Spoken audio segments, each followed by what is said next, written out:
Hi, it's Splinterverse. Welcome to another episode of D&D New Releases, the show where we talk about new third-party products for Dungeons & Dragons from both Dungeon Masters Guild and DriveThruRPG. We cover 20 new titles from each of those sites. This is not a review show, as we have not looked at any of these products in full, so please venture into them at your own discretion. We do include alphabetical links to all of the titles shown in this video in the video description. So if you want to help the channel, please use those links to purchase these titles. You can also support by purchasing one of our books, two of which are shown on screen right now, and those are also linked in our video description. Please subscribe and share the video as well. It helps the channel and all of the creators in today's episode. This episode concerns titles released between June 11th and 17th, 2021. We've got all kinds of titles, adventures, NPCs, subclasses, classes, 3D models, all kinds of stuff, so make sure you stay tuned all the way to the end to see everything on offer this week. First up, we have Curse of Strahd Behind Tser Falls, an adventure supplement for the Mad Mage of Mount Baeratok. It's already a best copper seller, and even though it just got released, it's $2.95 at 11 pages by Daniel Kahn and Adam Miller. It says it's expanded maps and content for Curse of Strahd.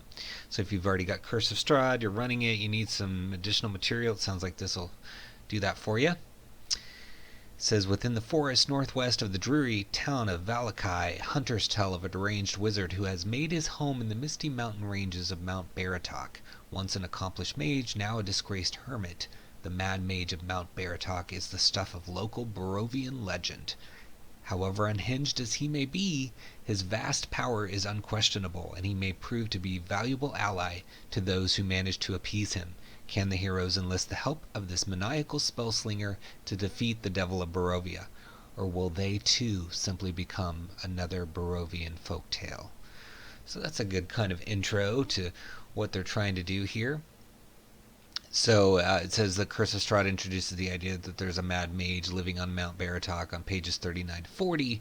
Unfortunately, there's little adventure to be had in seeking out the mad mage. So yeah, it's got a short adventure where the party can help the mad mage get a powerful magic item. So you can use whatever you want, it says here.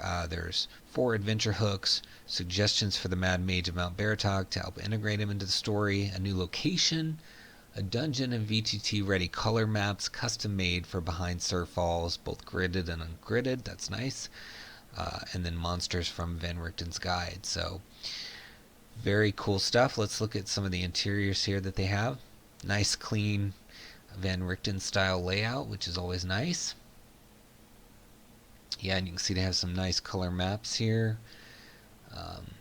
So yeah, it looks like it could be a really fun adventure if you want to follow up on that thread that's mentioned in Curse of Strahd but maybe not fulfilled. This could do it for you at $2.95 here on DM's Guild. Next we have the Mysterious Tales of Ashenfall with this very classic 1E version looking cover. I like that when they do that. It's from Crusader Games. It looks like it's their third module because it's called CG3. It's got that old school numbering. It says adventurers take a journey to Ashenfall to participate in a 3-day festival celebrating the bountiful crops of the season. But is there something more sinister happening in town than what is first believed? Can the players solve the mysteries of the ill-fated town before death takes its toll? It's 28 pages at $5. And let's look inside. So it's got a section on running the module, some module structure here. Oh, and it's organized into days, which is interesting. Day 2, Day 5. Okay, locations and events. So let's just look at one of these days here. So Day 1, the journey north. The party is ushered into the town of Ashenfall by a 2-hour-long journey from the south through a dense forest. The Dungeon Master can arrange a tavern visit in which the members become acquainted or leave the introductions to the players during travel. The journey starts at the neighboring town of Dawningstar. Various travelers have already journeyed north over the previous days. The party will travel by stagecoach, pulled by 2 horses and led by 2 stagecoach drivers with stored swords. And then you've got info on those stagecoach drivers. So kind of a little intro to the adventure here. So yeah, if you're looking for a module, this might be a good option. Sounds like it could be placed anywhere, although it does give you some background on Ashenfall. This could probably be dropped in pretty much anywhere. So if you're looking for something for $5, 28 pages, this might be a good option. And again, you know, it's kind of got that old school feel, so it might fit in with your collection if you have a lot of those style modules.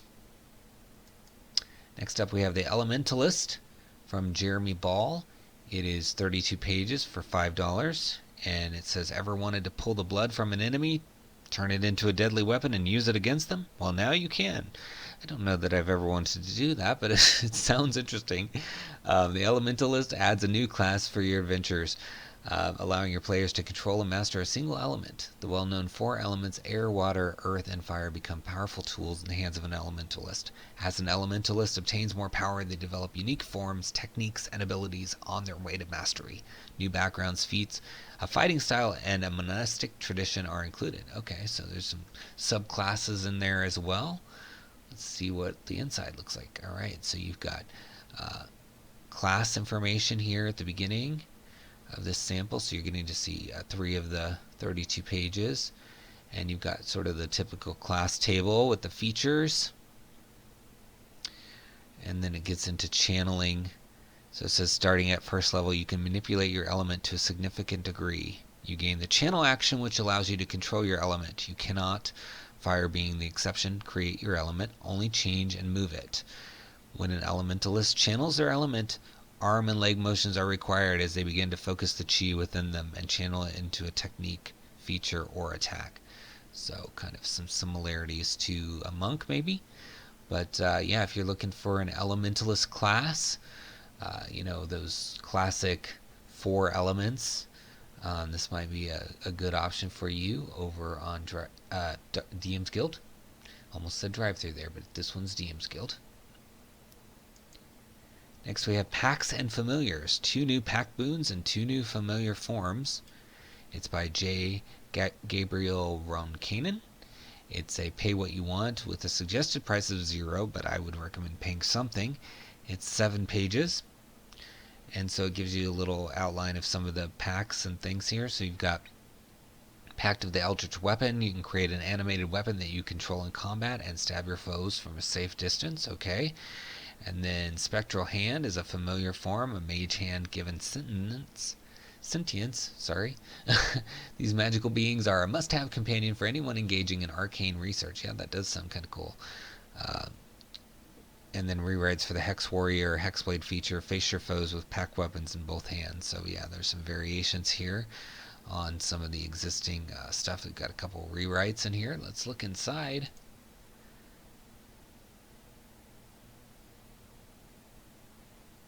So you've got the TOC, got a nice layout, very cool background here. So let's see. New action and condition. Muffle. When you are already grappling a creature, you can use the attack action to make a special melee attack to try and silence the target. If you're able to make multiple attacks with the attack action, this attack replaces one of them. Using at least one free hand, you try to muffle the target by making a grapple check, a strength athletics check contested by target strength, athletics, or dexterity acrobatics check. The target chooses the ability to use. If you succeed, you subject the target to a silence condition until the underlying grapple condition ends. So it's like combining a couple conditions. Instead of just grappling, you're adding on silenced. So that's kind of unique. And then you've got your Eldritch Weapon stat block. And there's an animated lantern. I love lantern stuff. That's cool. Probably because I like Green Lantern in the comic books. Yeah, Spectral Hand stats. Nice, clean, easy to read. Seems to be pretty well formatted. Alright, so 7 pages. Pay what you want on DM's Guild. Next we have the Siphoner, a tough anti-magic spellcaster and consumer of magic, by Matthew Arter. And it's 15 pages at $3. Do you live to control other people's magics? Do you bend their power to your will? Do you put yourself in danger willfully? You may be a Siphoner. The Siphoner is a tough anti-magic based spellcaster. They consume and repurpose the arcane energies around them. Where wizards are taught and sorcerers are born, the Siphoners are made. Your body is turned into a living conduit for magical energy. How you use that magic is up to you. Choose your own mantle of power. Enjoy depleting your foe's magical reserves as a void Siphoner. Enjoy empowering your weapon's blows as a surge Siphoner. So sounds like there's several archetypes in here as well, because this is ostensibly a new class. So let's look through some of the pages here. So got some cool art in here. So you got your class features and then your typical class table. Let's see if we can read some stuff here. Example: Siphoner origins. Experimentation: a secret cult, mad scientist, or extraplanar entity experimented on your mind and body. Magic accident. A portal mishap has reshaped your body into that of a Siphoner, or perhaps you stumbled into an area of raw magic and were transformed by its power. So they're giving you some different origins in here. Yeah, could be a fun, different class. Along with the Elementalist we've shown today. It seems like every week there's kind of a theme that in the collective consciousness. And this week it seems like some classes. But we'll see what else we find. So next we have Night at the Lucaryen, and it's from Devin Young, and it's 15 pages for $2.95. An exclusive party at an illustrious antiquities museum. A missing benefactor and host who turns up dead. A missing mummy, the crown jewel of a new exhibit, and a hard-boiled detective trying to make sense of it all. And a party of adventurers caught right in the middle. Welcome to the Lucaryen Museum of Antiquities. Enjoy your visit. We recommend for your safety not to wander the halls at night. Some of our exhibits have a habit of coming to life and attacking the unwary. Not to mention other guests who may have something damning to hide and a loose set of morals. Don't worry, I'm sure you'll be fine. So it says it's a pulp thriller mystery one-shot, and it certainly sounds like it. It's kind of a night at the museum here, or some other pulp thing. It says your players will be occult detectives investigating the murder, and it'll be kind of like Night at the Museum, the Mummy, classic whodunit, murder mystery stuff is the inspiration. And it says it takes about 48 hours of play, full-scale 2-story museum for your players to explore, shady NPC subjects and unlikely allies, myriad potential encounters, and one epic final boss fight, with 46 unique creatures from the Monster Manual, Volo's Guide, and Morning Canaans. So that could be a lot of fun. Let's look at the inside here. I like that art. Very cool kind of comic book style that goes along with this sort of mystery, and I like that you've got like this tiefling in there, a little rat on the shoulder.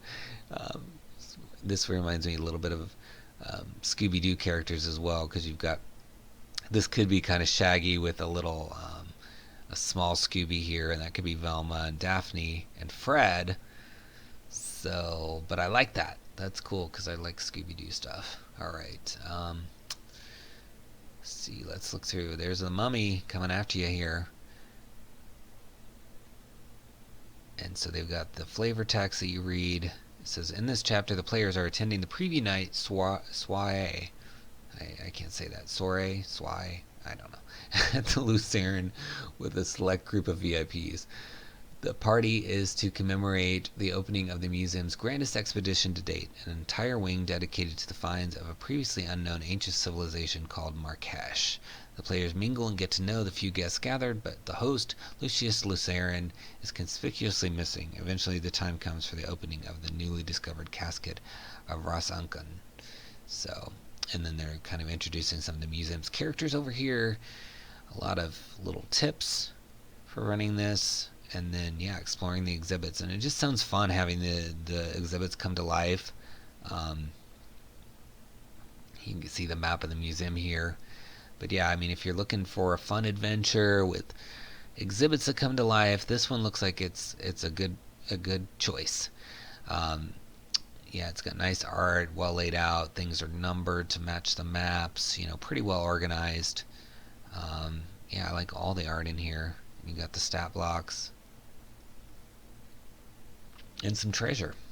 Got a staff here at the very very into the selection that we were looking at there. So yeah, it looks like fun, well done, well made, good art. What more could you want? Next we have Lord Heimhart's Collection of Magical Items, Volume 7, Crowns, Bands, and Tiaras. It includes 30 unique magical crowns common to artifact level. It's by Jordan Jones for $3, 7 pages. It says, Lord Heimhart was connected with nearly all of the high courts and leaders in the land. His friends, knowing he was a collector, would gift him items from their family. This part of his collection was found in a bank vault that was under a pseudonym. These items are not imbued with high-level magic, but they do look very unique and would fetch a lot of gold coins on the open market, though they may stick out on someone who is covered in mud from delving into a dungeon. So it lists all the 30 different items here. So let's take a look inside. So you got the list again, and then right off the bat we've got Antlers of the Archdruid. This crown is sculpted metal made to look like young deer antlers attached to a metal band. While attuned to this headband, you can use the Druid Wild Shape ability for up to 1 hour, 2 times per long rest. It must be a beast that you have seen. So that's cool. You get to use the Wild Shape. Yeah, they've got lots of the Crown of Jewels in here. So let's look at this. It's an artifact. The silver crown is simple in its design and yet encrusted with 9 gems with 1 spot missing a jewel. This crown was created by a prominent artificer. As an action, you can pull one of the jewels from the crown and cast the corresponding spell. This jewel is consumed with the casting of each spell at its lowest level. So then it lists all the jewels here, and they've got different spells that go along with each of those. That's quite interesting. It reminds me kind of the Infinity Gauntlet from the Marvel movies, you know, the Avenger movies, with all the different gemstones being slotted into the gauntlet. They're consumed on use, but that's pretty cool. I wonder if you could put those jewels back in and use it again. But really interesting. So if you're looking for some crowns, headbands, and tiaras, $3 will get you that here on DM's Guild. Next we have Ravenloft, Realm of the Blood Queen, Volume 1 by Case Corday. It's a $9.99, 209-page title. And this art is just stunning. I really, really like this. You can barely see it, but this guy here, I shouldn't say barely see it. You don't notice it at first, is what I mean. He's kind of under her boot here. And she looks to be a vampire. Very Ravenloft. So it says, storm clouds drown the sun and plunge the cursed land of 𝙤𝙤𝙬𝙗 into perpetual darkness. A voice hangs upon the wind, whispering of foul deeds and ancient mysteries, and nature itself has been corrupted into a brutal parody of what it should be. Do you dare to venture into this land and challenge she who holds dominion over this dread realm? Will you step forth to challenge the Blood Queen and unravel the dark mysteries of her land? So that sounds fun. Seems like she's kind of the final boss in this whole thing. So it's a new dread realm, a vampire queen unmatched by any other Dark Lord. It's the first volume of a bone-chilling campaign that takes adventurers from levels 1 to 5. It's over 100,000 words, complete with 28 full-color maps, including alternate versions of each map, 6 legendary scaling magic items. I love that when you have that scaling capability. New character creation options, new monsters and villains. So sounds like there's a lot in here, and then they're saying there's going to be a volume 2 which will conclude the campaign and take adventurers from levels 5 to 12, and that's coming in September. So I'll be interested to see the artwork, because I think this is just stunning. I'd love to see what the next volume's art looks like. Let's look inside. Beautiful inside as well. I love this border. Nice intro text here. Gives you kind of an intro to the whole campaign. Campaign overview, that's nice. And then here's all the what you can expect, where the leveling will happen. That's nice. That helps the DM. So, what does it say here? In the player's guide to 𝙤𝙬𝙬𝙗, you will find optional character creation rules as well as story hooks for characters' backgrounds and classes, providing a host of options and inspiration to meaningfully tie characters to the setting and story of the campaign. Additionally, players will find advice on creating positive character motivations and dealing with the dark and deadly challenges of the campaign. So, sounds like they're providing a lot. I mean, it's 209 pages, and you can see, it's got a player's guide section. It's got the chapter Welcome to Rathal. Lots of good stuff. All different sections for the adventure, and then an appendix. And then of course promises of more that are coming here in September. So if you end up getting this and liking it, then you can expand and go further. So if you're interested, check it out, and please use that link in our video description. Okay, Lord of the Hunt by 𝙤𝙤𝙘𝙤𝙤. It is a multi-tiered adventure for a suggested price of $1, but it's pay what you want. Definitely pay something. 24 pages. The forest is dark, and the Lord of the Hunt is waiting. The Lord of the Hunt is a beast of savage calculation, which preys upon any who enter, giving no quarter and delighting in its savage game. Players will be tasked with saving the village of Grunhill from the Lord of the Hunt, which will send them deep into the forest and have them surviving the Lord of the Hunt's traps and the various other creatures which dwell within. So it says it's designed for players of Tier 1, 2, and 3 with the ability to switch between tiers of play to be easily and conveniently performed. That's nice. It's good when you make your adventure flexible. So got your TOC here. It looks like there's a series of encounters and then some locations. A nice flowchart of how the plot progresses. I always like to see those with tiers here with different rewards. You've got maps. It says throughout the village there are various named NPCs the characters can potentially extract information from. Each of those NPCs are at a name location listed in this chapter. So yeah, so it's got all the NPCs mapped out if you want to have them meet various folks. But you can check out 6 of the pages from the 24 total if you want to see about maybe taking your adventurers on a multi-tiered adventure from 𝙤𝙤𝙘𝙤𝙤. Next we have Part 1, Rise of the Forsworn from Christopher J. Ferguson. It's got a suggested price of $2. It's pay what you want. 37 pages. And there are 5 books that were released this week in this series, but we like to focus on just one title per creator per weekly new releases. So we just picked book 1 to kind of show you here, but understand that there are 5 others. You can kind of see some of them down here. It says, in a peaceful mountain village, a volcano erupts where none have existed for centuries before. Strange creatures from a realm of fire pour out, killing everyone. What calamities cause this? All across the world, tears are forming between the planes. The very rules of physics and magic are coming undone, the fabric of the universe splitting apart. Behind these shadows, a new and destructive force is bubbling up from the far realm to end everything that is, was, or ever will be. But what allies do these aberrations have in this world, and can a lone group of extraordinary adventurers discover the secret of what is happening in time to stop it? So it's the first of a campaign series for levels 1 to 20. This adventure is for levels 1 to 4, and introduces the tears between the planes and provides the first clues for the Forsworn, the destructive cult summoning forth the far realm to destroy existence itself. And the PCs will attempt to try to undo some of the damage on their own world, take possession of the derelict Spelljammer, find allies and enemies on the plane of fire, and mingle paths with desperate gods. So it sounds like a fun premise. And if there's already, these 5 books released, I mean, it seems like there's a lot of material. I mean, this first one is 37 at a pay-what-you-want price. So 37 pages at a pay-what-you-want price. So could be some good potential here. Inside, we're only seeing the 1 page, but it says that the adventure path of 1 is pantheistic. That means you may select freely from any of the D&D world systems which gods your PCs would like to worship. You may also consider some reasonably dead mythologies like Greek or Roman, but stay away from the active real-world face. And then it lists kind of some of the potential real-world gods and their alignment. So yeah, if you're looking for something involving gods and calamities, this could be for you. Sentient. I like this cover a lot. 10 unique self-aware objects for the world's greatest role-playing game. Really, really cool art. Reminds me of maybe like, The Thing or some old-school sci-fi 1980s movie.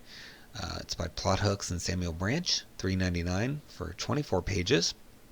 Intelligent items are one of the most powerful storytelling devices in all of D&D, creating fascinating knobs for DMs and players alike to turn. Enter Sentient, a collection of 10 incredible artifacts with a diverse set of alignments and motivations, brought to you by plot hooks. Each item has detailed lore connected with it, hooks which can be used to draw the object into the narrative, and a player card. These cards have the item's features without all the extra stuff, so the DM can pick and choose when certain aspects of an artifact's lore or intentions are revealed. Also included with the 24-page PDF document is a player card pack, which includes PNG files of the player cards for DMs to pass out to their players. That's nice. So you can have versions that you can see with all the details, and then give your players some that are maybe more obscured. It says it's powered by Plot Hooks, a creation network dedicated to the art of collaborative storytelling. They have a podcast, and so that's cool. Let's look inside. So yeah, nice intro with the cover, and then talks more about the intelligent items and the player cards, and then using sentient items. It says there are 3 things which can be helpful to keep in mind when utilizing intelligent artifacts in your storytelling. NPC in disguise. A sentient object may not be able to walk around like a traditional NPC, but make no mistake, it is an NPC. So that's true. Descriptions: an object cannot express itself with hand motions or facial expressions like a typical NPC, but that doesn't mean it's only limited to speaking either. Describe sensory changes in temperature and texture when someone is touching the item, or slight visual clues like catching the light a different way.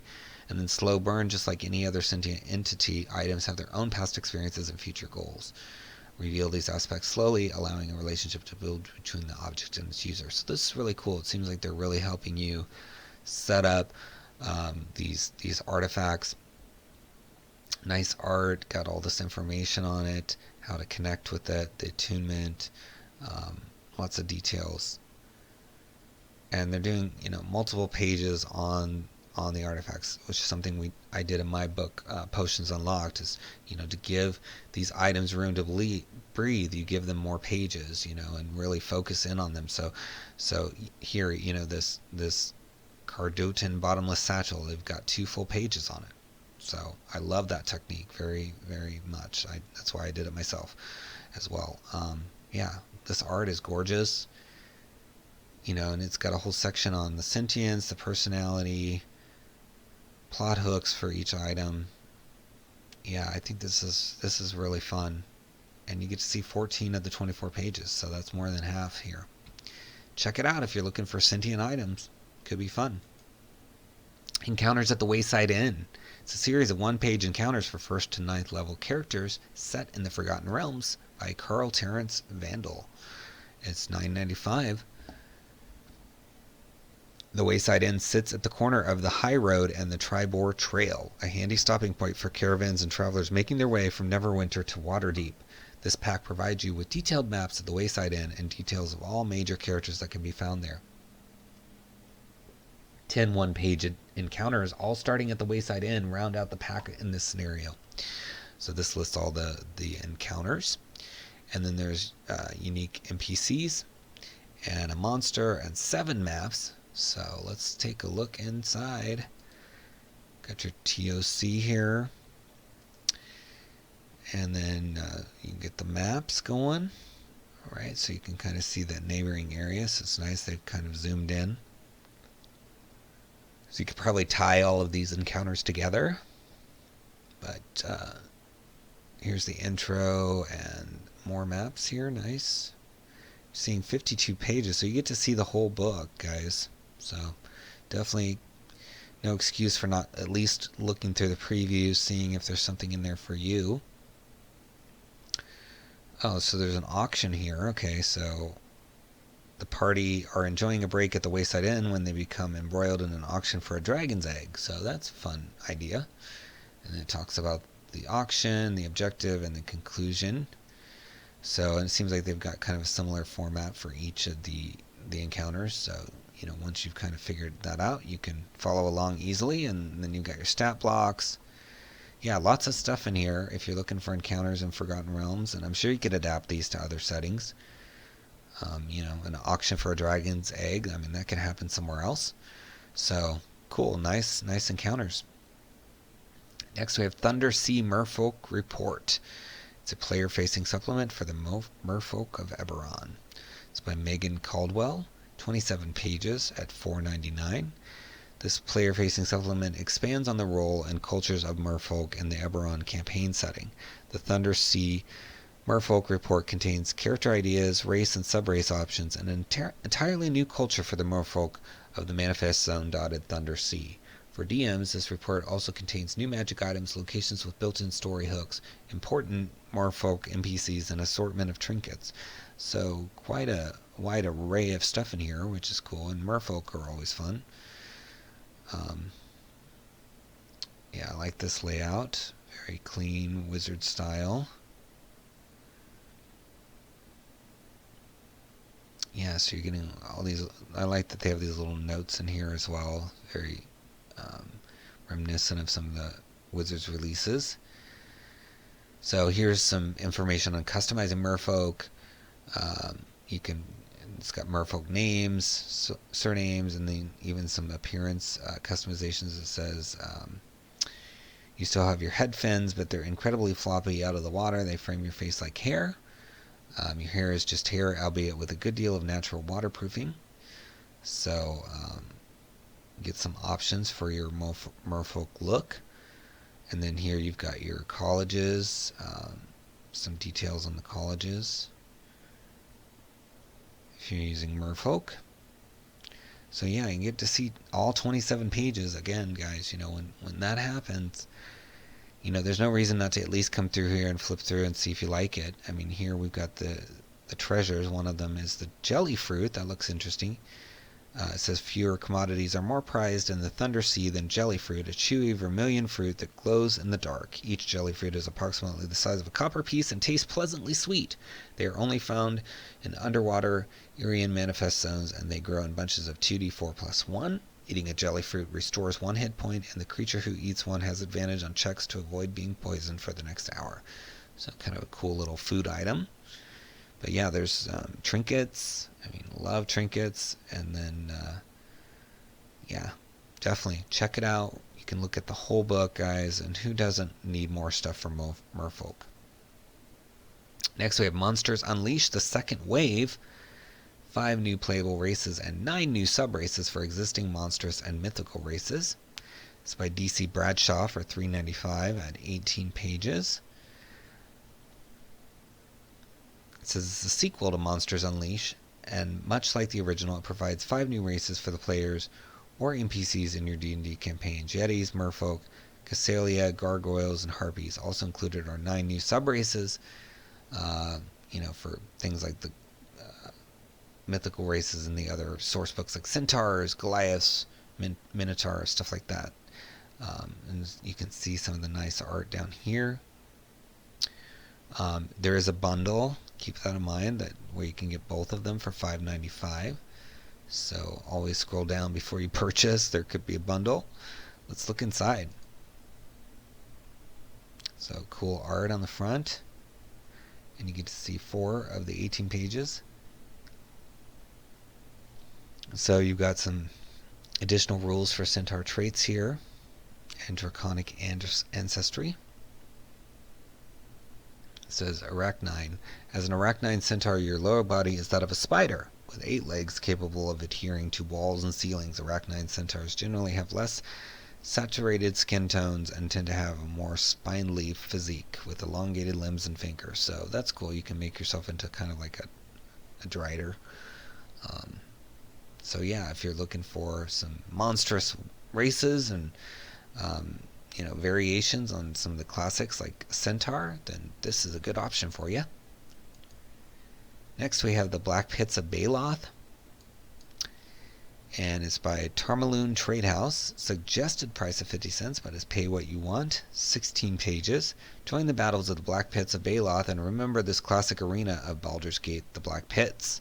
This arena has over 100 fights, each table of fights evolving for each level from 5 to 14, with NPCs that can become allies and bring this memorable game into a new and fresh adventure for up to 1 to 4 players. The supplement includes rules for the fights and characteristics of the dungeon complex, tables that allow character advancement based on XP, and a table of rewards based on a renown system, and a guide to an epic boss fight finale, as well as information on possible NPC allies. So it's fun. Always, arena combat is always interesting. You see it in movies like Gladiator. So yeah, lots of stuff in here. So you get to see 6 of the 16 pages. It says the economy, gold, silver, electrum, and copper are all that intelligent creatures get after a pit fight, and many of the exotic creatures that die have their still useful parts sold, whereas the treasures of the deceased adventurers are kept by the Duergar. There is trade, although none of it comes by water or ground, and the teleportation circles are the only means of locomotion between the island and the rest of the Underdark.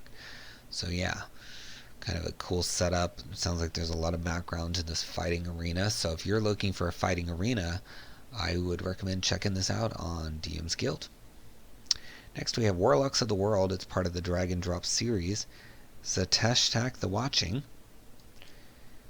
And it's by Renelde Senat and Michael Cordero for 99 cents. Warlocks are a fascinating sort of character, rife with storytelling possibilities and interesting dilemmas. Some follow the typical format outlined in the player's handbook, serving an archfey, a fiend, or an ancient being beyond comprehension. Some of the Warlock NPCs outlined in this book fit that mold, and others tweak or entirely ignore it. So in the 9 pages, there's some variations on some of the Warlock NPCs. So let's look. It looks like they've got some nice art coming up here. Yep. So you've got this really cool stat block with art to go with it. It says, I can't even pronounce this, but it says 𝙤𝙗's tax patron is 𝙤𝙤𝙬𝙬𝙬𝙬𝙬. I don't know. All the letters. It's all the letters. An ancient old one who is the rot at the world's foundations. 𝙤𝙗 has spent most of his life in service to the Mold Lord, watching and reporting his findings, and those who have seen his notes see maddeningly confusing messes of nonsense.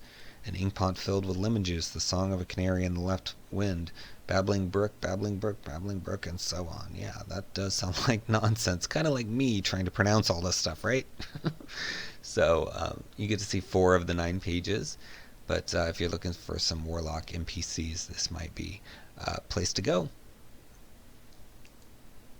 Next we have The Healing, Part 2 of the Frozen Gold Trilogy. It's by Janet Schneebe-Knudsen and Mike Hibbert. 449, 29 pages. It says, having escaped from the clutches of the giants, our hero must find the cure for 𝙤𝙤𝙬𝙤's wounds in order for him to regain his strength so that they can drive the giants from the frozen north.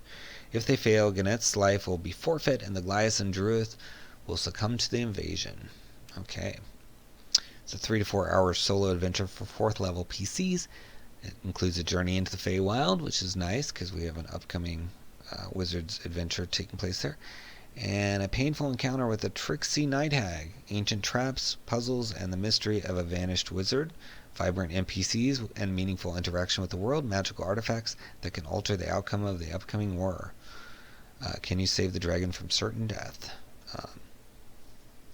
So, has, let's see, anything else? Life of a Dragon hanging in the balance. And then here's a link to the first part, the gifting. So yeah, appears to be an adventure that you can, help a dragon maybe, go to the Feywild, and it's solo, so you can do this on your own. Yeah, it looks like fun. I haven't gotten to do a lot of solo adventures. Someday I'll get time, but I like that they're out here. Definitely check it out. World of Ravia. It is from the mind of Damon Swain, and it says it's a noon campaign setting, and it's 78 pages Welcome to the continent of 𝑎nun, a place where a brutal tyrant has conquered most of the known lands, and those untouched are ruled by the ancient dragon demigods and horrifying 𝙤𝙤𝙤𝙤 from another reality. The world that the players find themselves in is one that finds itself at the peak of a great upheaval of the world order. A being calling themselves the Primarch has finally reached his goal of taking over the entire continent of 𝑎nun, bringing the vast majority of the world under his iron-fisted rule. Those who have not bent the knee to the Primarch remain within their homes, not wishing to journey beyond their borders and into the lands controlled by the Primarch. Not all who have suffered under the rule of the Primarch intend to stay that way, however, as quietly in the depths of the wastelands where the Primarch's reach does not extend, a coalition of various people from all walks of life are coming together. Orcs, goblins, furbolgs, hobgoblins, hags, and other races are rallying behind the missing princess of Almoria in a last desperate attempt to form a rebellion against the tyranny of the Primarch. Okay, so, setting up this whole continent, and there's a rebellion, that's pretty cool. And then there's a bundle with this and another 𝑎nun product, so check that out before you purchase. This is 1526 at 78 pages. Let's look inside. So you've got the races of the continent, the nations, organizations, demigods, planes, solar system even, and then player options, backgrounds, languages, races, item runes, maps. So, and then here's an intro to the campaign setting with the calendar, holidays, timeline. So yeah, you get to see 6 of the 78 pages, but it's got a nice clean layout. Let's see, it says on the timeline the dragon prophecies are recorded. An ancient platinum dragon lands in Tlnuvet and speaks a prophecy. Before dying, the cause of death or why the dragon left the edge of the world mountains and landed in 𝙤𝙤𝙤𝙤 are unknown to this day. So it's always fun to read through these little timelines if you're a dungeon master or just flipping through a book. But it seems pretty long here, this timeline, which is nice. You don't want a really short one, especially for a brand new campaign. You need lots of background if you're working a new setting. So very interesting. I'm surprised to see something like this on DM's Guild, because it's normally stuff related to existing Wizards settings. So it's nice that somebody decided to offer their original creation here for you. So check it out. Maybe if you like it, check out the other book or get the bundle, and use those links in our video description to get there. Alright, so this is the cover to a product called the Necromancer. It's a pay what you want with a suggested price of $240 by Mark Thompson. 6 pages. It says, "Hi there, I hope you will find this take on an alternative D&D 5e class as interesting and fun as it was for me to build and write. It is a constitution-based necromancer using a talent tree rather than classic subclasses for more individuality and tailoring to your desires." So that's interesting. All these classes, again, the theme this week is classes, because this is, the third one, because we had Siphoner and Elementalist earlier. All the classes have subclasses, but this author decided to try something different with a talent tree, kind of like maybe an MMO would have. So yeah, there's all this information to kick it off here, and then you get into the typical chart and the hit dice and all that fun stuff. And then let's see what it says. Animating the undead. The whole thing about being a necromancer is controlling or bringing to unlife that which is already dead. You can raise any humanoid creature that is dead as a zombie or a skeleton. Okay, doing this deals damage to you equal to 1d8 necrotic damage plus an additional 1d8 necrotic damage for each creature you already have under your current control. So you're kind of like a summoner, but there's a price for summoning, so that's cool. And then there's various talent choices here. So yeah, you get to see the whole thing, guys. Again, it's worth checking it out. There's kind of no excuse not to at least look at it if you're in the market for a new class. There's a whole section here on the talents, so this would probably be the talent tree they're talking about. Let's just read one of them. Skeletons. As a reaction, you can command a skeleton to jump in front of you to block a ranged or melee attack made against you, provided that the skeleton is within 15 feet range of you. So that's just one choice that you can make. but there's quite a few on this page. So I mean, I find it interesting even just because they're doing this talent tree. So if you're looking for maybe an alternative approach to creating a class of your own and you want to see what somebody else did, I mean, this is a pay what you want title, so you could get it pretty cheap here, to just kind of see what they're trying. So I like that though. Keep trying new things, guys. It's good. The Oath of the Blood King, a sacred oath for paladins beholden to Fang Lords of the Night. So this is timely. This works well with Ravenloft stuff. And it's by the Sphinx Library, $4.99, 5 pages. It says, are you a paladin? Do you find yourself wishing the blessings of divine oaths had a bit more bite to them? Do you want to become a fearsome warrior of the night, draining the vitality from your foes as you hunt them down with tooth and claw? Do you want to be a terrifying creature of darkness, yet still have the option to smite your foes balanced on the razor's edge of life and unlife? If you answered yes to these questions, then good news. The Paladin Oath of the Blood King may just be for you. So, and I do like that cover artwork. Oh, okay, so they've got a nice, real nice kind of almost story intro here. So a little short story. I like that. That whole page is a short story, guys, so I'm not going to spoil it for you. Read that. And you can read 3 of the 5 pages on this preview. It says, the fragility and finality of death often drives mortals to seek a means to evade it, to endure past their destined end, whether to continue to enjoy the pleasures of life, to ensure their legacy is not usurped by those they deem unworthy, or to seek knowledge forbidden by a morally upright society. Normally, such individuals find themselves upon dark paths, ones that eventually lead them into conflict with those who cleave to the oaths of paladin orders, sworn to defeat such affronts to the natural order of life and death. In many cases, this is the end of the story, the valiant hero defeating the terrible villain, their quest to conquer death cut violently short. However, even these valorous mortals have their price, and can be often swayed, tempted, persuaded to accept the powers of undeath. Vampire lords in particular are known to encourage such desires, creating pacts with those whose fervor could be used to ensure their dominion over those they deem their mortal flock. So yeah, it's kind of turning its the paladin oath stuff on its ear and connecting it to Strahd and other dark lords. Really cool. And it goes through here with the Forgotten Realms, Eberron, Ravenloft, Ravnica, Theros, all the different ways you can bring the Blood King into your setting if you're using one of those. And I'm sure you could use it without those settings as well.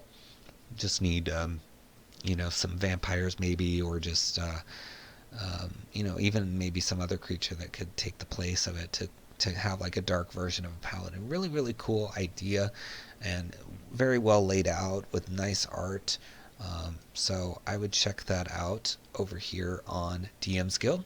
And that's the last DM's Guild title. We're going to move on to DriveThruRPG, but before we do, please subscribe to the channel, please like the video, leave us a comment, let us know which titles are interesting to you, what titles you're hoping will come out, or you wish there were more titles for. Also consider purchasing one of our books, either Potions Unlocked or Van Richten's Librum of Lineages. That helps support the channel as well, or even just clicking the links to purchase any of the books we've shown in the video today or going to show here in a minute, because that also helps us, and it helps all these creators that we're exposing you to in this video. Our first DriveThruRPG title this week is World of Farland, Death Rising Adventure. As you can see, it has a lot of options. You can get a hardcover, softcover, one being premium, one being standard, and then you can do bundles, and it looks like the bundles are on sale. And it's got a gorgeous cover. I really, really like this art. It says explore an ancient desert kingdom and battle the risen dead, which is totally fun, very Egyptian inspired in this art. But yeah, I'm loving that art. The author is S. Baker, and it's 135 pages, and it's 5e compatible, and it's for 11th to 12th level players, but can be altered to fit almost any level.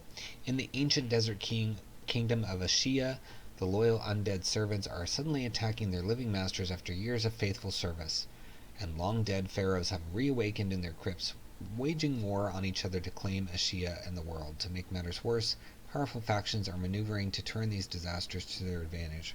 Are these events related? It's up to some brave adventurers to unravel this mystery, ally with a faction, and face down the mummy lords who serve them. So, fun mummy adventure. Kind of reminds me a little bit of that night at the museum thing we talked about earlier.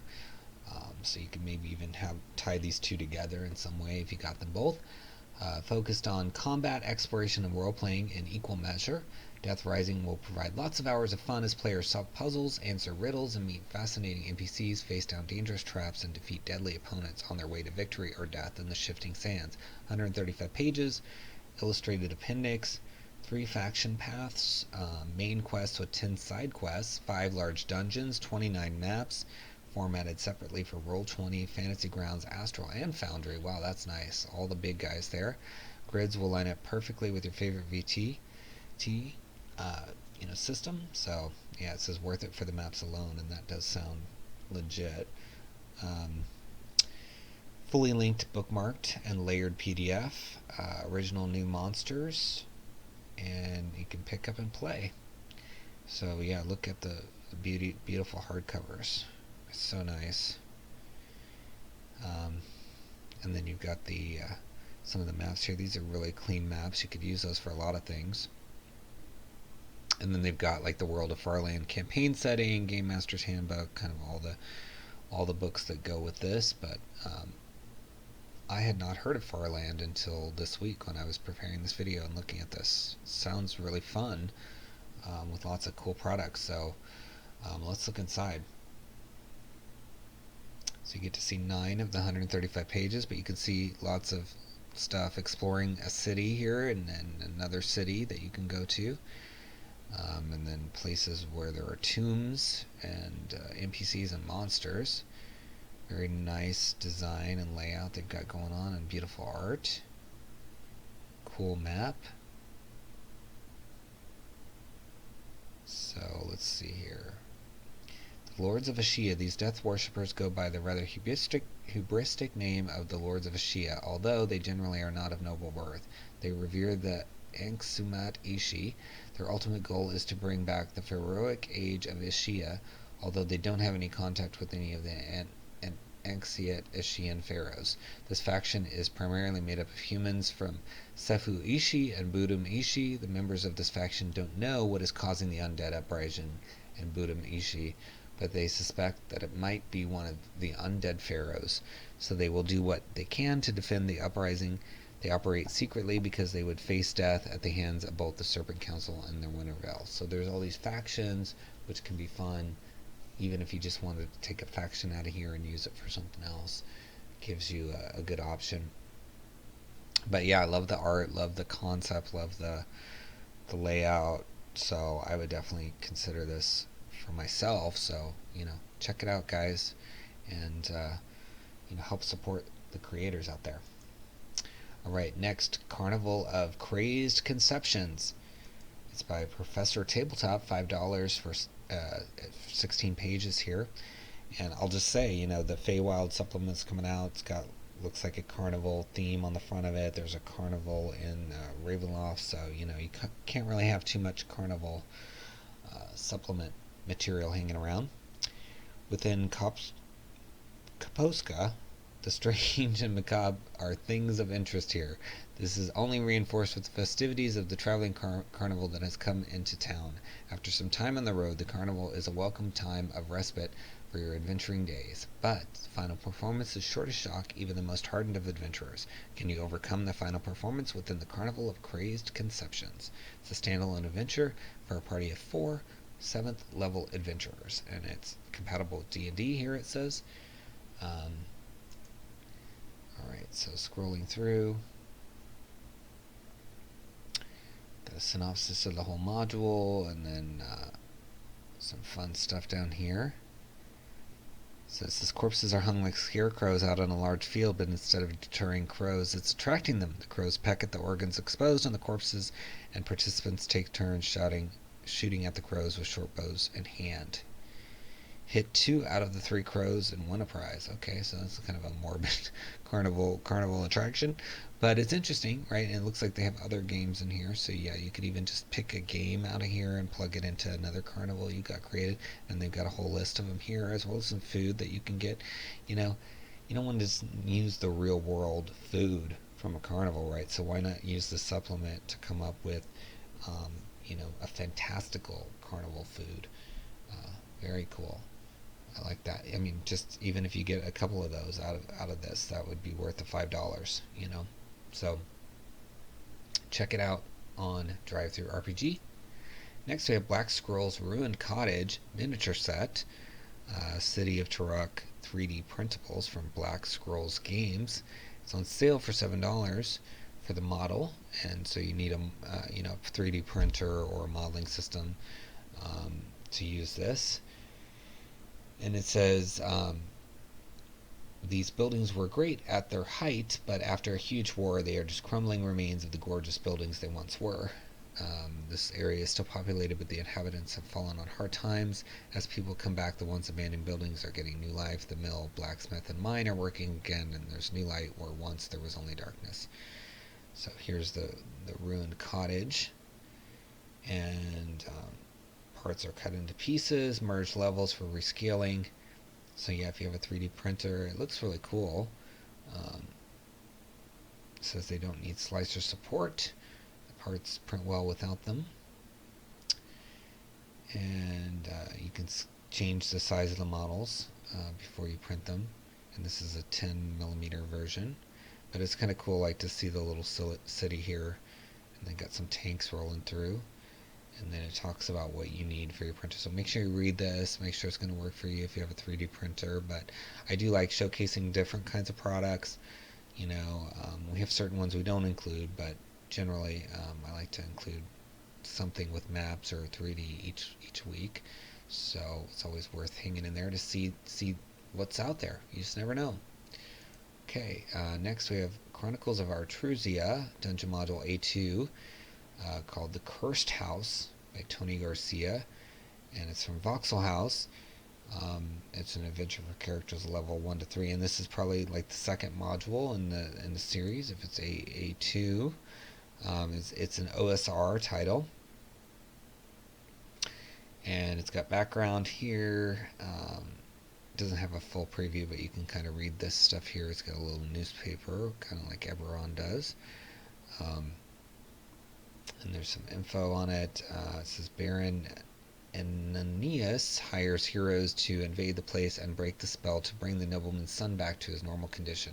However, for this to happen, it is necessary to face a horde of zombies and unknown dangers. There are rumors that the property where Philippe lives is the secret to breaking the spell, but it is said that Lady Josepha didn't only place zombies on the site. Skeletons of dead people attack the unwary, and there's rumor that even a lich is present on such a property. Is it true, or is this an exaggeration of scared peasants? So it's a one-shot style adventure. You can play it in an afternoon or fit it into a larger campaign. 4 players from level 1 to 3. Says recommend using Dungeon Crawl Classics or basic books, old D&D books with it. Yeah, so if you're looking for OSR, it's nice to have some. I like to have at least an OSR title, at least a Pathfinder title every week if possible. Because some of you like to play multiple variations of Dungeons and Dragons. Infernal Longing, Love Never Dies, a short side adventure for 45 characters at 5th to 7th level from Goblin Scrawl Games. It's a $149 suggested price on a pay what you want for 10 pages. And it says, your friend and mentor, the old ranger Norlumen, seeks to bring back his beloved, who gave her life to save the realm from a demonic invasion, but at what cost? It includes a short side quest for a party of 45 characters of 5th to 7th level, and DM maps of a fallen temple and summoning chamber. So let's look inside. So you get to see all 10 pages. So again, no excuse not to check something like that out. Clean layout in here with nice little pop-out text and all kinds of stuff in here. You got a bestiary and maps. And let's look up here at the setup. There was a section called the hook here. The characters wake up after a long night of celebrating the retrieval of a magic item for their patron, 𝘎𝙤𝙤𝙤. Sitting on a table near one of their beds is the following note. The characters know of 𝘎𝙤𝙤𝙤's lost love and know that her body has had to remain where she gave her life to save the world from a demonic incursion. Now it's up to them to prevent 𝘎𝙤𝙤𝙤 from making a terrible mistake. So maybe he's going to move the body or something, I don't know. Or maybe he's going to do something crazy. But I don't want to spoil it. So look through here. Looks fun, demonic incursion, and just like the fate of the world is in your hands. Those are some of the funnest adventures. So I would recommend taking a look at this, especially since you can look at the whole title in the preview. Next we have Zargoth's Tome of Familiars. Love this art, just stunning, and especially since these could all be familiars in here. Each one of them has a little pet from Arcana Games. 93 pages. I mean, look at that. Adorable, right? Zargoth's Tome of Familiars is a compendium of over 100 strange and wondrous new creatures for 5e. Unique familiars, pets, and companions for your new or existing characters. I want this. The creatures are presented like those you would find in a monster manual, complete with artwork, stat blocks, and lore. I mean, even just for the art, I want it. Each section is tied to all new feats that grants access to a specific type of companions, such as clockwork creatures, undead servants, or baby monsters. Oh, that's cool. So the feats, connect to the familiar. That's fun. Stretch goals, there's a new race, and an animal companion, and 25 plus magic items. So that's, again, cool art. Let's look inside. Thought I had it loaded, but I didn't. Sorry about that. Alright, here we go. Yeah, look at this. So nice. Oh, man. This art is just epic. I want to work with the artists, too. They're really good. Yeah, I need to find out who did this art. Maybe work with them on one of my future books. Alright, so... yeah, so this is a basilisk whelp. Even though it looks adorable, it can petrify you. So be careful with these little guys. So basilisk hatchlings are crocodilian reptiles with scales ranging from gold to rust to black or emerald green. Fresh hatchlings are about the length of a human arm from head to tail, with 6 short clawed legs and long rows of needle-like teeth. Full-grown basilisks are feared throughout the realms for their ability to turn flesh to stone with their powerful gaze. Even as hatchlings, a nascent ability to briefly paralyze living creatures reveals itself when the hatchlings are startled or threatened. So, I mean, so much fun you can have. Not only are these, 𝙤𝙤 and 𝙁𝙗 worthy creatures, but, they don't control their abilities. They're babies, right? So you can have some fun with that. Or maybe their abilities are less potent because they're so young. So I think a DM and a player, or more than one player, could have a lot of fun with this. And I mean, just for the art alone, this looks like a really fun, beautiful book that I want to get. All right, next, Count Javelin's Castle, a one-shot adventure module for 5e, 65 pages from Red Deer Studios for $10. Javelin's Castle is a 5th level expansion-themed adventure for up to 4 players, in which the party must escape from a cursed keep while avoiding the traps that lie within. Can you escape without succumbing to the dangers inside, or will you become another set of guests doomed to wander the halls forever? That's no good. We don't want that. Only one way to find out. I mean, it'd be like the Haunted Mansion at Disneyland or something. You'd be stuck in there just going round and around. It's got a unique status system for players to overcome or succumb to, diverging paths to allow for different multiple playthroughs, and includes compatible maps and tokens for online play. This product also includes the free renovated DLC content, adding 4 new rooms and a variety of new characters and enemies to the core game. So that's very fun. Alright, I don't know. I just failed on loading these previews, guys. Alright, that one loaded quick, thankfully. Yeah,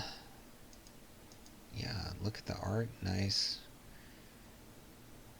All kinds of good stuff in here. 9 pages you get to see out of the 65.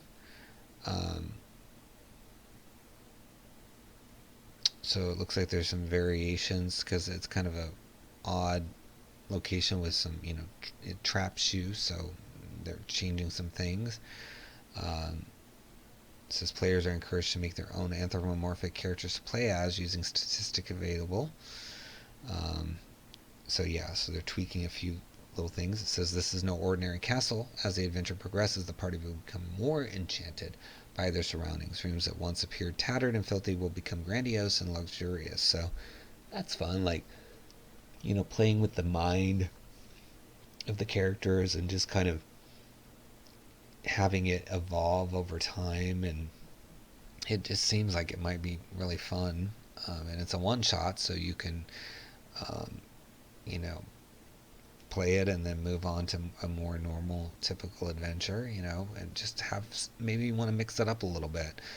Also, the Feywild is coming up as a release from Wizards, and the Feywild is very unpredictable as well. So maybe this would be a good test adventure to kind of see how your players will deal with the Feywild, if you got plans for that when that comes out. And the art's pretty cool. Next we have Titan Cliffs, a mysterious location by Jim Hall, Brooklet Games, and it's $2 for 5 pages, and the art is just stunning. I saw this on Twitter. Brooklet Games follows me and I follow them, and I was shocked when I was looking through this week that it was on here, and I was excited because I remember admiring it on Twitter and going, wow, this is just really cool looking. And I'm so busy I haven't had a chance to play this or anything, but I saw it on Twitter and thought it looked awesome. So happy to get to share it with you guys. It says a colossal face and hands with a forgotten history emerge from the cliffside fields. There are complaints of missing people, rumors of a cult trying to trigger a world-end cataclysm, and some say a massive cache of treasure within the Titan statue. This illustrated 6-page booklet provides story hooks and a dungeon for players. It is designed to be system agnostic, so that it can be used for many TTRPG games, including 5e and OSR. So that's awesome that you can use it for either one, and it can be inserted into any campaign or to work alongside other areas.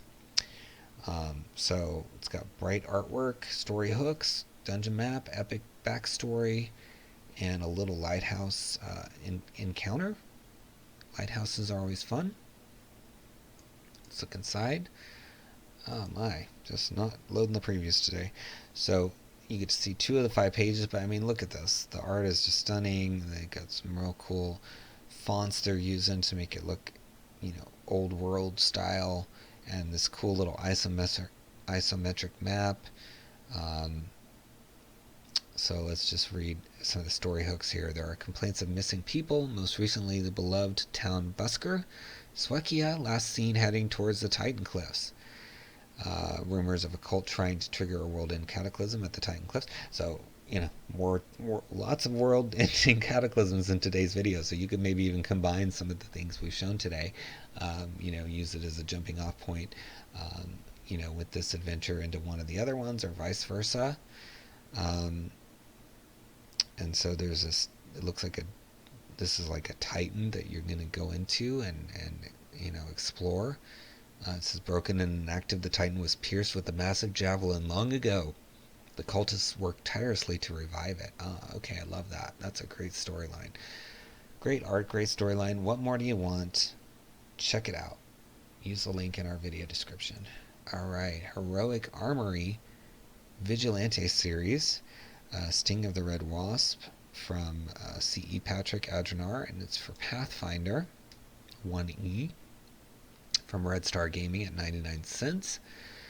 It says, welcome to Adrenar, a new post-apocalyptic fantasy world full of adventure designed for masked vigilantes and treasure hunters alike. Need some new equipment and items for your would-be vigilante? This book introduces a mix of new weapons and equipment useful for any self-respecting crime fighter or half-decent detective. Each volume in the series details a small bit of backstory behind one of Adrenar's greatest heroes or villains, and provides some information about some of the gear they carried with them at different times. The best thing is these heroes have long since had their time, or are prone to lending their gear out to fellow heroes, so it can be used in creating your own. So it's for the Adrenar campaign setting, which details new rules for outfitting powerful heroes and it includes a new iconic artifact system as well as numerous magical devices. Very cool. So, I don't know. Something must have happened when I was loading these previews. It looks like none of them loaded. But that's alright. We'll make do. They're loading pretty quickly for me. So, you get to see 7 pages in here out of the 10. And it says it's an addendum to the original armory. And it allows players to design new characters whose capabilities are uniquely tied into an iconic weapon or piece of equipment. So, you know, if you're doing a vigilante, post-apocalyptic, you can get some items out of here with a backstory and maybe like an NPC that owned them. So that could be really cool, especially if you're into the post-apocalyptic vigilante stuff, which seems to be getting more popular. Legendary Adventures from Legendary Games, and it's Epic 5e, and you can get it as a hardcover or a bundle here.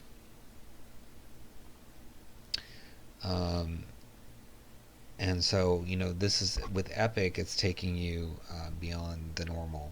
I'm assuming it's going to go into even higher levels here. But this is 128 pages. It says epic rules for every character class. Attack with devastating swiftness, transform into the land itself, see magic in all its intricate glory, and much more. 18 epic feats, 10 epic hazards, over 50 monsters ranging from gods of magic to assassins from the future and elementals formed of lava. But I mean, the art looks stunning and the layout looks nice. You've got, you know, your monster stats and various full-page arts here. So among the more painful decisions when making this book was how to approach archetypes for epic play. One thing that makes Legendary's adventures so deft is that you gain more than one archetype for a class. Your assassin can also become an arcane trickster, or your evoker can learn to master divination. But what of making themselves epic? At 25th and 30th level, Legendary Adventures acquire additional prestige, and at the GM's discretion they can also, or alternatively, acquire epic features for every archetype from the 5e rule set. These epic archetype features are not included in the core rule book because this isn't intended to be a lengthy tome. But you can get them for free, so they have a link here to get those for free. So even just coming here to get that, guys, would be, you know, worth your time. But I mean, this sounds like a really fun thing. I mean, they're thinking about the archetypes. I mean, having 2 archetypes is maybe one way of addressing, you know, what do you do when you get past level 20, but then they're also giving you, you know, an additional option through this link. But I really do like books that focus on epic play because I feel like it's just such a underutilized area, because I mean, Wizards hasn't done anything really with it. So books like this one and some of the other ones I've seen that do that, I mean, I applaud them because they're really sticking their neck out there, you know, to create an area that maybe is trickier because they can't really just compare it to what's out there and say, oh, okay, it's balanced, right? They have to really think through it. So you got epic cantrips here, epic adept, epic bard. So let's read one of these. So epic adept, your mastery of martial arts becomes peerless.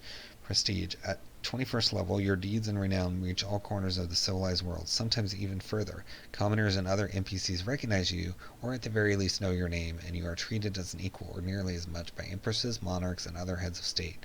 That's cool. That'd be fun. You acquire students everywhere you go. Your students remain in one central location of your choosing and follow your edicts, sometimes acting as a vigilante police force to best enact your societal beliefs in your absence. You have advantage on wisdom and charisma checks made against your students. So, cool. You start to have followers and all kinds of good stuff. You know, and they've got a bestiary. They've got all these classes covered in here. I mean, if you're considering epic stuff, I mean, this is a good option. You know, and you can get the hardcover as well as a PDF on here. So check it out on DriveThru.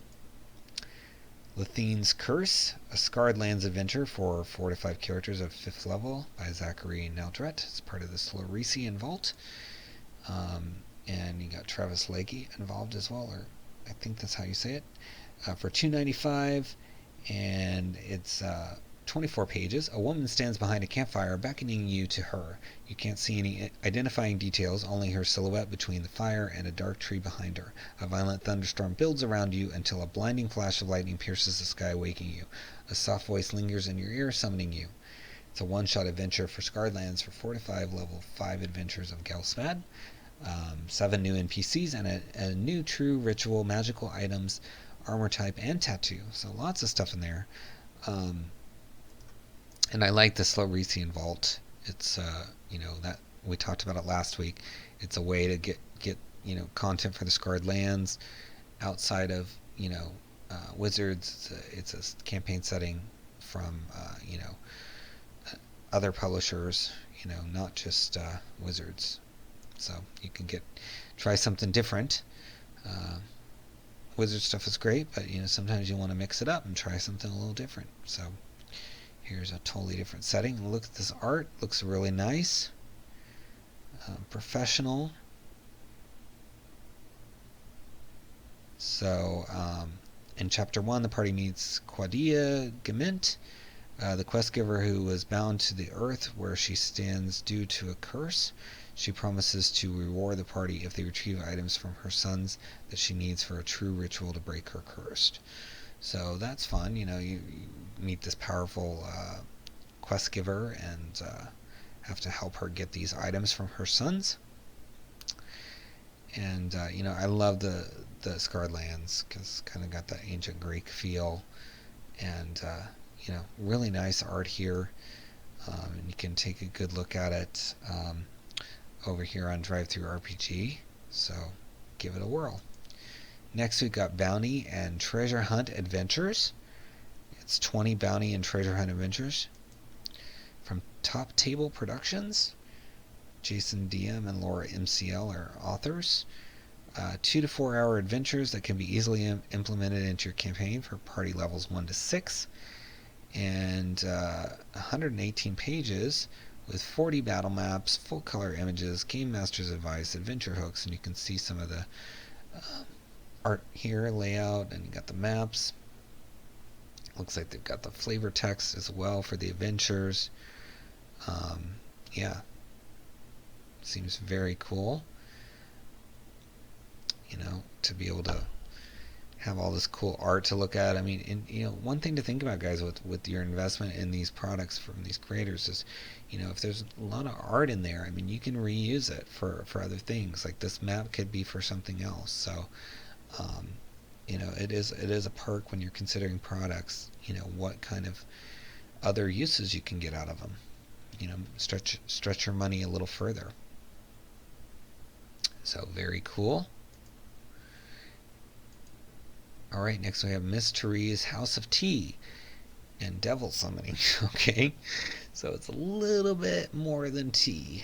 It says a 4 to 6 hour adventure for 4 to 5 third level characters from Goblin Scrawl Games, $3.95, 13 pages. Miss Therese runs an elegant tea house in the upscale part of the city, but when a kobold, Sug, buys the inn across the street, her sales plummet. But then Sug starts finding rats in his basement, and they somehow manage to kill his bouncer. Sug suspects Miss Therese has something to do with this bouncer's death, but he needs help figuring out how. It's a 4 to 6 hour adventure for 4 to 5 third level characters, 2 unique full color maps, all necessary monster stat blocks, unnumbered map files for you to use in VTT. Yeah, so that's cool. It's got a little bit of VTT in there for you. And here we go. My preview loaded. That's beautiful. Okay, so nice layout. Information on the different characters, Miss Therese and Sug. We had kind of a museum one earlier. Now we've got like these, this little boarding house or whatever, tea house that they're having battles over their economy. So you can have almost a little city or something with all these different little places going on. If you wanted, the characters are at Sug's Suds, enjoying a rowdy good time. Sug's busy as usual with its typical eclectic patrons. Shady individuals sit at various tables, drinking, singing, dancing, and fighting. So, kind of paints the scene here. and you got your flavor text, and you get to see 3 of the 13 pages. But if you want to have kind of a neighborhood squabble setting, I think that's pretty unique. I would definitely be interested in checking that out if I was a DM trying to come up with stuff.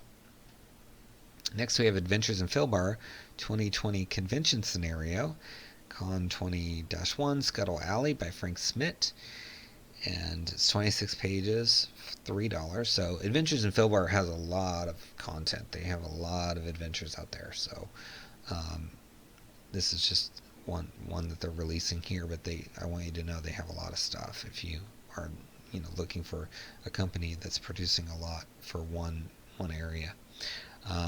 The party is tasked to go into a narrow strait of water where shipwrecks abound. A peace offering between two countries is dependent on the recovery of a specific item on a shipwreck. The PCs will be given transportation and the limited ability to breathe underwater in their efforts. This adventure setting was designed for 5th edition rules for the Philbar campaign for 6 4th level adventurers and a DM. This adventure is easily adaptable to most any game and system. Save yourself some time and utilize it for a one-shot adventure or a continuing campaign. And it was one of their standard convention offerings, but never got out because of the pandemic. So it's nice that it found a home here. And here's a little bit of the supplement. You get to see 2 of the 26 pages.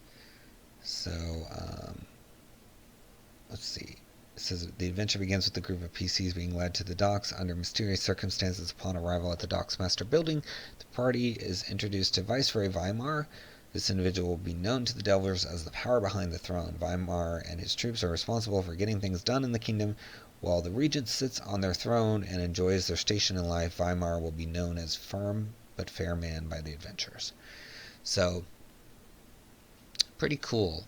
A little setup with some docks and, kind of one-shot situation. So, you can always use a one-shot, right? And, like I said, Philbar has a bunch of stuff, so... if you like what you find in this adventure, maybe check out some of their other stuff.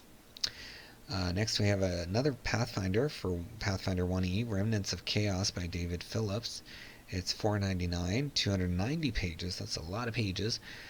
Deep beneath the surface of the earth are heard whispers of the exiles, whose lust for power knows no bounds, yet their evil machinations and vile depredations have rarely threatened to spill out into the world above until now, all of which begs the question, who are they, and what is the nature of their plans? So, and what of the mysterious cult known as the Scions of Entropy, who appear to be the major focus of the exiles' attention? As a cult which desires the death of all sentient life, surely their destruction at the hands of the exiles would be a boon for all. Yet everything is not as it seems, and if the exiles are able to bring their own plans to fruition, they may be able to cause chaos the likes of which the Scions of Entropy could only dream. So again, another cult, earth-shattering cataclysmic consequences. We're seeing kind of, again, the collective consciousness this week in the releases. And I love that because hopefully some of you enterprising viewers will take these weekly themes and string them together and create campaigns using several creator projects, because ultimately this video series is about not only introducing you to stuff that you might enjoy, but helping support these creators. And what better way than maybe taking 2 or 3 or 4 of the things that you see in our videos and putting them together in a new way. And this sounds fun. It's got numerous maps, handouts, and 152-page adventure book and a 100-page introduction book. That's a lot of stuff for $5. Limited Infinity Press is giving you a lot of material for $5. So let's take a look inside. So there's this whole background here. You're getting to see 7 of the 290 pages. So, and there's some history. Got a whole timeline. Somebody was turned into a vampire in that timeline, I noticed, which is cool. Yeah, so lots of material for your money here. Yeah, so I would, come here, read through this, click the link in the video description, come here and read through it, see if, something grabs you. Because, Again, $5 for 290 pages. If you find even 3 things you can use out of it, right? It's like, or let's just say 5. It's $1 a piece for the things that you found that you can use. I mean, it's worth it. And you're supporting these creators, so check it out. Next, we have Expanded Pathways, Player Class Options for Pathfinder 2nd Edition by W. Brian Lane. $4.99, 29 pages. Expands the class options available in Pathfinder 2nd Edition with all new subclasses, 33 pages, over 60 subclasses and accompanying feats, including Alchemist Research Fields, Barbarian Instincts, Bard Muses, Champion Curse Causes, Cleric Doctrines, Druid Orders, all kinds of stuff. It just goes on and on. Sorcerer, Swashbuckler, Wizard, you name it, it's there, and it's from Lion's Brain Media. And it has a publisher preview, so you click on it and it takes you to their site, and or not necessarily their site, but their own specially prepared preview. So you get to see 10 of the pages up close here. Looks pretty fun. I mean, new feats. So here's a barbarian one. It says your bloodline grows in power. You gain a focus pool with 1 focus point, and you gain the initial bloodline spell for your bloodline. Yeah, so they've got all kinds of feats and subclasses. I'm not super current on Pathfinder, so I don't know if they have subclasses already. I know that back in the day they had like prestige classes, and Pathfinder's kind of like based on an older version. So so maybe this is bringing subclasses where there weren't any, or maybe I'm just not aware that they had them as well. So take a look at this. It's a lot of material for also for $4.99.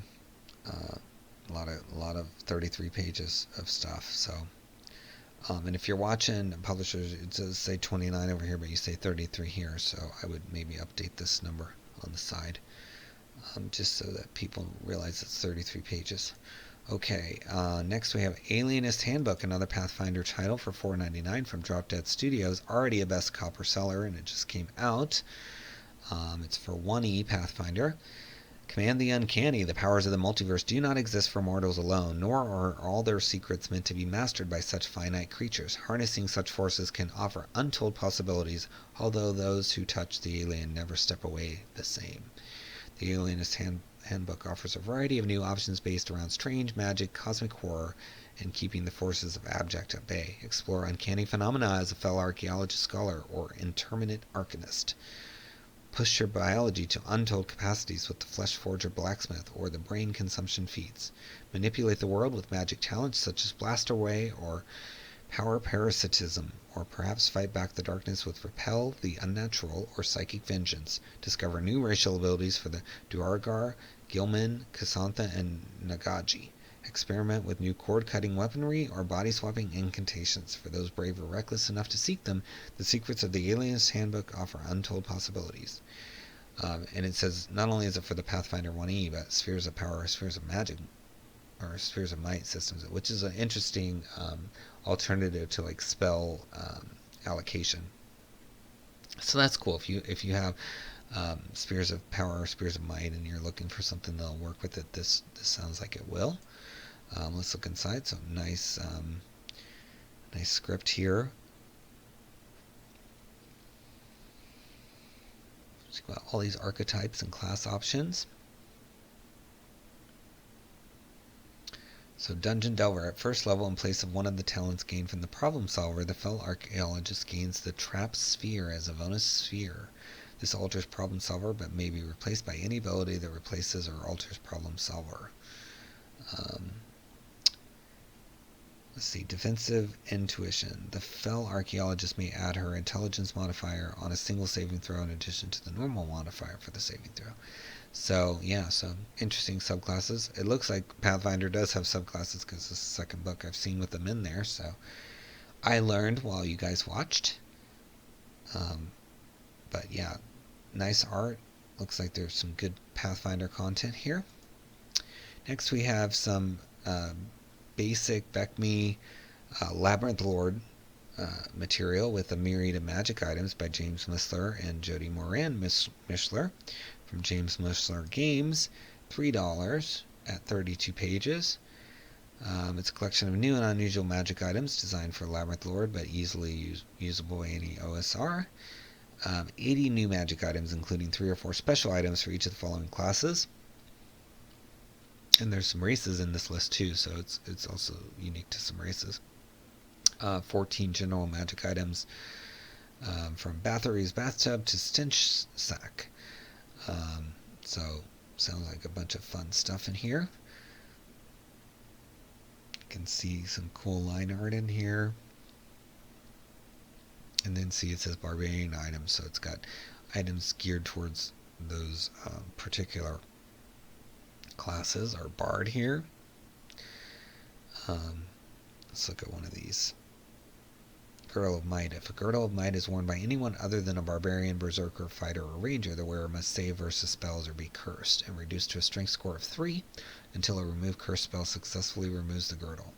A Girdle of Might acts as gauntlets of ogre power for a fighter or ranger, and it acts as a girdle of giant strength for a barbarian or berserker. And once per day, if the barbarian or berserker falls to or below 0 hit points, the girdle instantly heals 3d8 plus 3 hit points. Finally, a barbarian or berserker can also use the girdle to call upon the power of a Horn of Valhalla once per week. 1st to 8th level as per silver horn, 9th to 15th level as per brass horn. I'm not going to read the whole thing, but you get the idea. It gives you kind of access to the Horn of Valhalla.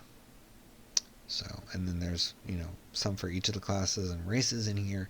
So yeah, if you're looking for magic items for, your basic campaign or some other OSR, this seems like, 80 options for $3. Divide 80 by 3. I mean, that's pretty inexpensive. All right. Next, we have 100 books to find in 𝙭𝙘, World of 𝙭𝙘 by Azukel Games. It's $1.25 on sale.